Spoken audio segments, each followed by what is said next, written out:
आज एक ऐसा मामला आपके सामने लेकर आया हूं जिस पर पूरा गुजरात शर्मिंदा है। पता नहीं देश के प्रधानमंत्री जी को शर्म आती है कि नहीं आती है, लेकिन मैं सिर्फ इतना कहना चाहता हूं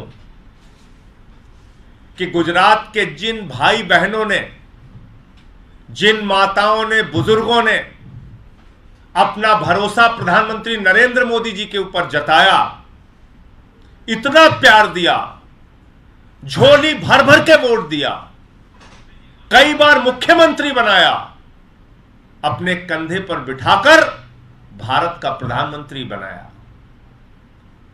यह उन गुजरात के भाई बहनों के साथ भ्रष्टाचार का मामला है, लूट का मामला है, डकैती का मामला है, उनके जेब काटने का मामला है। और यह जेब काटने का काम किसी और ने नहीं किया।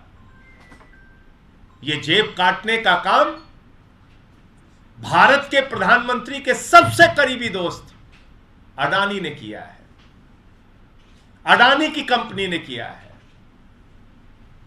एक एक करके सिलसिलेवार मैं आपको बताऊंगा।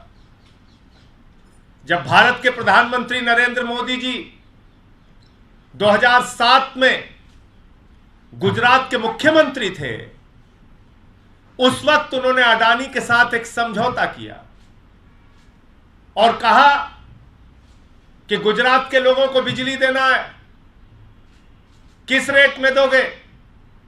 अडानी ने कहा 2 रुपए 25 पैसे प्रति यूनिट, 25 साल तक इसी रेट में आपको बिजली दूंगा।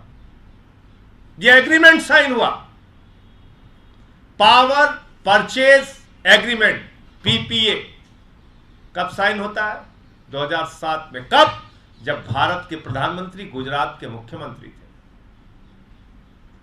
और अचानक वो अडानी अपने वादे से पलट जाता है, वो अडानी अपने समझौते से पलट जाता है, वो अडानी अपने किए गए एग्रीमेंट से पलट जाता है। 2018 में गुजरात की सरकार के साथ एक एग्रीमेंट साइन करता है कि साहब हमको कोयला बहुत महंगा खरीदना पड़ रहा है, कोयले का दाम बड़ा महंगा हो गया है, दुनिया के तमाम देशों से हमें कोयला मंगाना है, और जब हम महंगा कोयला मंगाएंगे तो बिजली महंगी होगी, इसलिए आपको महंगे दाम हमको देने पड़ेंगे।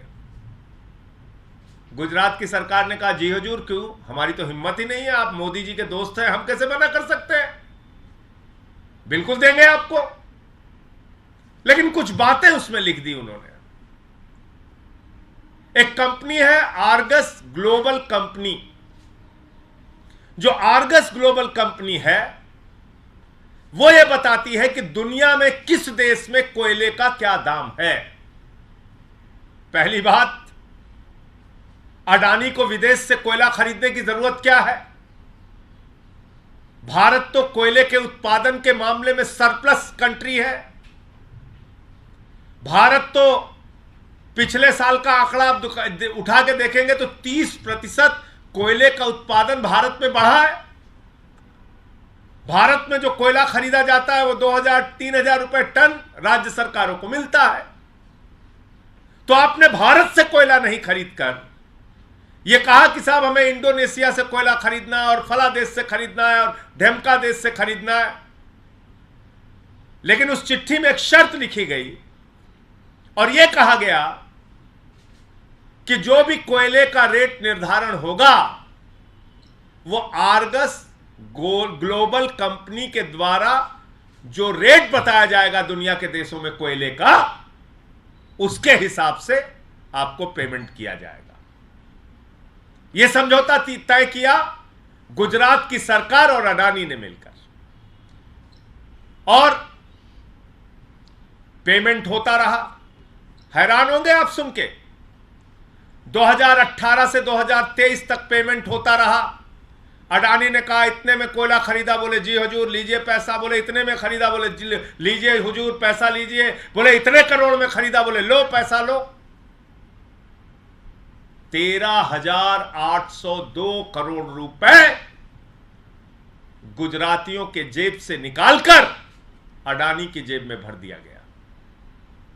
जो भी अनाप शनाप रेट बताया, हैरान करने वाली बात है कि इतनी शक्तिशाली गुजरात की सरकार, एक गुजरात के मॉडल की बात करने वाली गुजरात की सरकार,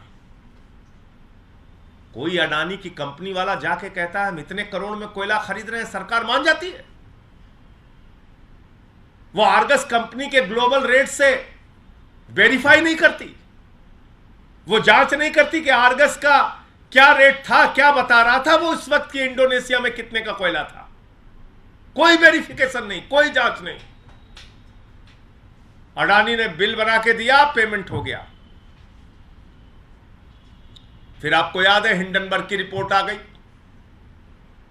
हिंडनबर्ग की रिपोर्ट ने बताया इतना भ्रष्टाचार हुआ है, इतना भ्रष्टाचार हुआ है, इतनी लूट हुई है, अडानी ने इतना भ्रष्टाचार किया है। सुप्रीम कोर्ट में मामला पहुंच गया।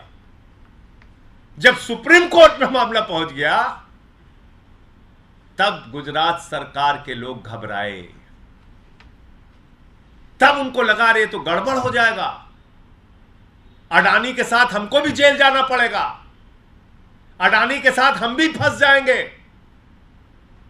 तो उन्होंने 15 मई 2023 को एक चिट्ठी लिखी। वो चिट्ठी आपके सामने में दे रहा हूं, यह वो चिट्ठी।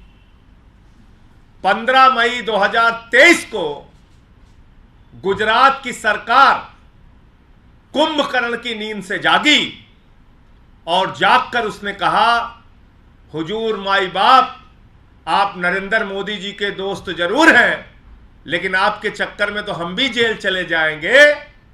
आपने तो जहां जहां से जितने में कोयला खरीदा उसका कोई प्रमाण नहीं दिया, उसके कोई कागजात नहीं दिए, उसके कोई बिल नहीं दिए। और जब आप इंडोनेशिया से महंगा कोयला बता रहे हैं, उस वक्त तो इंडोनेशिया में कोयले का दाम सस्ता था। यानी कि फ्रॉड करके, भ्रष्टाचार करके, झूठ बोल के ये पेमेंट लिया गया। और कितने का लिया गया मैं नहीं कह रहा हूं। अब ये 15 मई 2023 को गुजरात की सरकार अडानी से कह रही है कि हुजूर माई बाप, आपने गुजरातियों का 3,802 करोड़ रुपए लूट लिया है। 3,802 करोड़ रुपए जेब काट लिए हैं गुजरात के लोगों के। ये पैसा वापस कीजिए। मैं मांग करता हूं, कहां सो रही है ईडी, कहां सो रही है सीबीआई, कहां सो रहा है इनकम टैक्स डिपार्टमेंट, कहां सो रही है सरकार की जांच एजेंसियां। छोटी छोटी बात पे बंगाल पहुंच जाते हो, उड़ीसा पहुंच जाते हो, तेलंगाना पहुंच जाते हो, तमिलनाडु पहुंच जाते हो, दिल्ली में रोज छापेमारी करते हो, सबको पकड़ पकड़ के जेल में डालते हो। झारखंड के मुख्यमंत्री को छत्तीसगढ़ में, कहां कहां पूरे दुनिया में घूम घूम के पहुंच जाते हो। तुमको हिंडनबर्ग के रिपोर्ट में आए हुए अडानी का भ्रष्टाचार दिखाई नहीं पड़ता। और अब तो मोदी जी की डबल इंजन वाली गुजरात की सरकार बोल रही है कि 3,802 करोड़ रुपए गुजरात के लोगों से लूटने का काम अडानी ने किया। यह पैसा कैसे, यह भ्रष्टाचार कैसे हुआ है?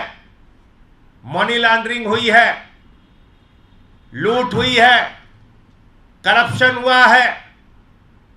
ईडी, सीबीआई तमाम जांच एजेंसियों को पकड़कर, पहुंचकर इन लोगों को पकड़कर गिरफ्तार करके जेल में डालना चाहिए। और गुजरात के उन तमाम अधिकारियों और मंत्रियों को जिन्होंने 2018 से लेकर 23 तक ये फर्जी बिलों के ऊपर हस्ताक्षर किए, ये फर्जी बिलों का भुगतान किया, ये फर्जी बिलों को अडानी के जेब में भरने का काम किया, उन सब के खिलाफ कार्रवाई होनी चाहिए। सुप्रीम कोर्ट में अगर मामला नहीं होता हिंडनबर्ग की रिपोर्ट के बाद, तो मैं यकीन के साथ कह सकता हूं यह चिट्ठी जारी नहीं होती। मेरा 3 सवाल है। जब 2007 में 25 साल तक 2 रुपए 25 पैसे की प्रति यूनिट बिजली देने का एग्रीमेंट साइन हुआ था, तो 2018 में किसके दबाव में, किसके कहने पर वो एग्रीमेंट परिवर्तित हुआ और ज्यादा दाम देने की बात तय हुई। मेरा दूसरा सवाल, जब ये 5 साल तक अडानी अपना बिल लगाता था, बढ़े हुए दाम कोयले के दिखाता था, तो गुजरात सरकार के अधिकारी और मंत्रियों ने उसकी जांच क्यों नहीं की? अंतर्राष्ट्रीय स्तर पे कोयले का दाम क्या है पता क्यों नहीं किया? 10वीं क्लास के बच्चे को अगर आप कह दीजिए कि भारत में कोयले का दाम क्या चल रहा है, वेबसाइट पे जाएगा, अभी बता देगा आपको। 10वीं क्लास के बच्चे से पूछ लीजिए इंडोनेशिया में इस वक्त कोयले का दाम क्या है, वेबसाइट पे जाएगा, अभी आपको बता देगा। ऑस्ट्रेलिया में कोयले का दाम क्या है, वेबसाइट पे जाएगा, अभी आपको बता देगा। गुजरात की इतनी शक्तिशाली सरकार, अडानी कोई भी रेट लिखकर देता रहा और वो मानते रहे और पेमेंट करते रहे। ये किस प्रकार का भ्रष्टाचार है? ये किस प्रकार की लूट है? ये किस प्रकार की डकैती डाली गई है गुजरात के अंदर? तो इसलिए मेरा तीसरा प्रश्न है कि अब तक इस मामले में खामोशी क्यों थी, चुप्पी क्यों साधे हुए थी सरकार?